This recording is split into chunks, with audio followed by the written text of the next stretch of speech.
25. Happy October to you. Yeah, that's right. It's October 1st, 2014. I am Dave Biddle, and I'm joined by Alex Gleitman. Alex, Ohio State freshman offensive lineman Demetrius Knox appears to be unhappy that he is redshirting. Last night he fired off a couple of tweets.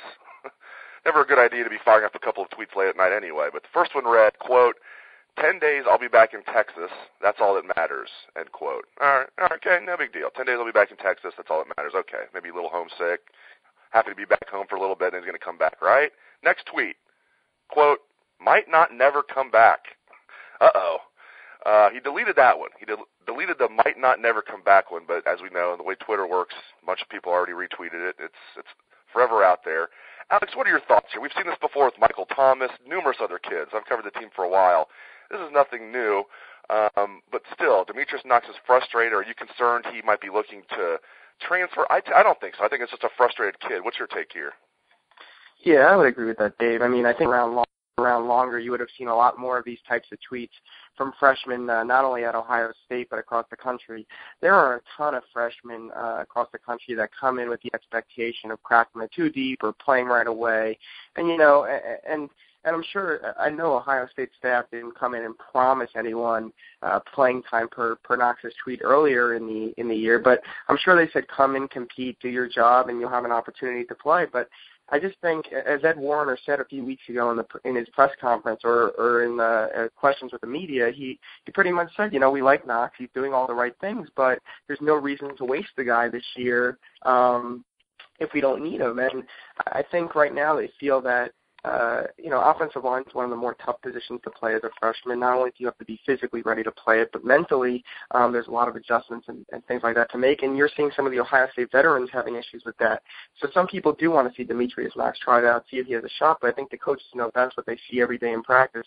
They obviously don't feel this kid is ready to play serious minutes, and why waste a season of eligibility if he's not ready to do that? So, you know, going back to kind of the original question, I think Demetrius is just frustrated. I think he wants to get on the field. He's a competitor. I'm sure they told him there was a good chance he'd see the two deep this year. He's actually listed on the weekly depth chart, I think, at either left or right guard. He's third in there. But, you know, right now I just think he's a frustrated kid. I don't think it's anything Ohio State fans have anything to worry about, though. Yeah, I agree with you completely. Switching gears, one thing a lot of Ohio State fans have been asking about is will Braxton Miller return next year? This would be a good problem to have. The scenario would be J.T. Barrett continues to play well this year. That's a good scenario. J.T. Barrett continues to play well. Braxton Miller comes back healthy. Doesn't just come back, comes back healthy. That's kind of an important part of the equation there. I actually asked Urban Meyer about this on Monday, and he gave an interesting response. Now, he paused a little bit, and he said, now, if Braxton's healthy, he's our quarterback. I tend to wonder about that, though. I tend to think that ship has sailed, and this is J.T. Barrett's team now, especially if he continues to play well. I can't imagine a scenario, Alex, where J.T. Barrett continues to play well, and he's not the starting quarterback next year. I just don't think Braxton's going to come back as a fifth-year senior. What's your take? You know, it's interesting. I think there's three things at play here. One, does Braxton Miller come back even if he is healthy? That's number one question that needs to be answered. Two, I think the biggest thing, as you said, is Braxton Miller healthy? I mean, there's some, you know, speculation out there that he may never be the same in terms of arm strength or being able to throw the football. So, you know, does Braxton Miller then come back as a quarterback? Does he come back as another position? I think it's still too early to speculate that. You know, he's working with Dr. James Andrews' plan and trying to get back to be 100% healthy and be the quarterback. And then the third thing, I think, you know, I love J.T. Barrett. I think the future is bright with him. But at the end of the day, Braxton Miller is a two-time Big Ten Player of the Year. I mean, this guy was a Heisman Trophy favorite coming into this season. He's your quarterback if he's healthy. As you said, keyword being healthy.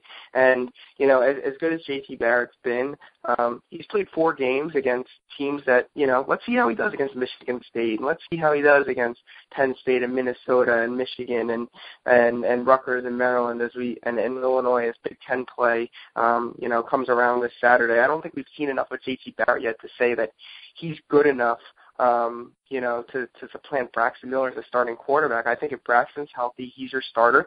Now, that doesn't mean J.T. Barrett doesn't play at all because, you know, I think it kind of almost stunts the growth of a kid like that to make him wait a full year to play quarterback again. But, you know, it's an interesting situation. I think it's a great situation for Ohio State to have. But I think Braxton Miller is your starting quarterback. Again, huge if he is 100% healthy. And how fortunate is Ohio State? And you lose a Heisman Trophy candidate, two-time Big Ten Player of the Year, and you just plug in J.T. Barrett, and I don't want to say you don't miss a beat, because like you said, they haven't played a good defense yet. I mean, can't get too caught up in what happened against Kent State and Cincinnati, two of the worst defenses in the country. But I like what I'm seeing out of this kid, and how fortunate is Ohio State to lose a Braxton Miller and be able to be talented enough to just plug in a J.T. Barrett, who at one point was the number 1 dual-threat quarterback recruit in the country and still finished as the number 4 dual-threat quarterback recruit in the country according to the 24/7 Sports Composite. So it's exciting, and I just tend to think I'm going to be surprised if Braxton comes back, but that would be a good problem to have. All right, final topic here. I want you to give the listeners the latest on the recruiting front. Alex, what do the listeners need to know about recruiting right now? Yeah, I think we want to talk a little bit about 2016 recruiting in the state of Ohio.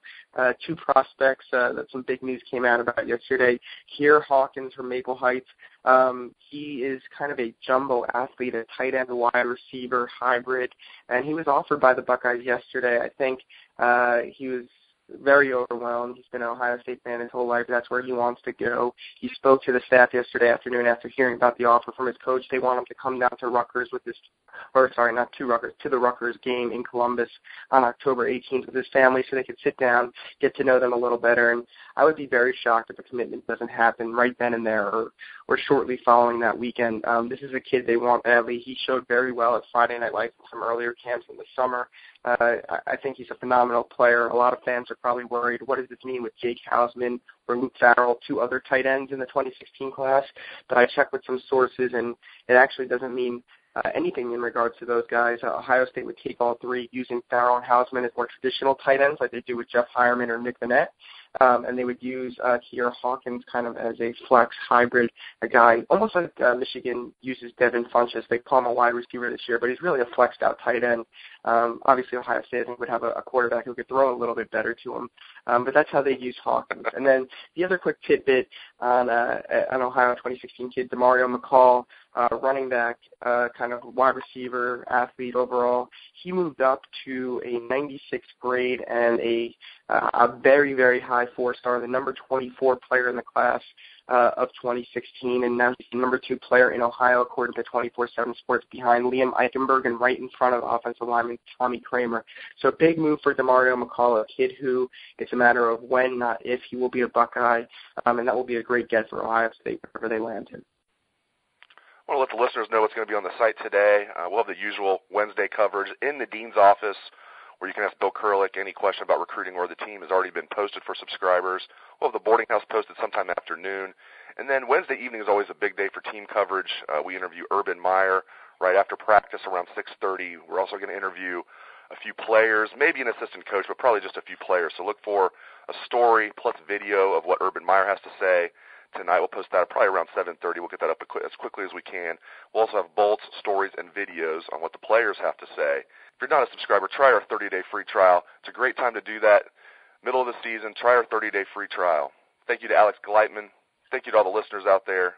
Take it away, best damn band in the land.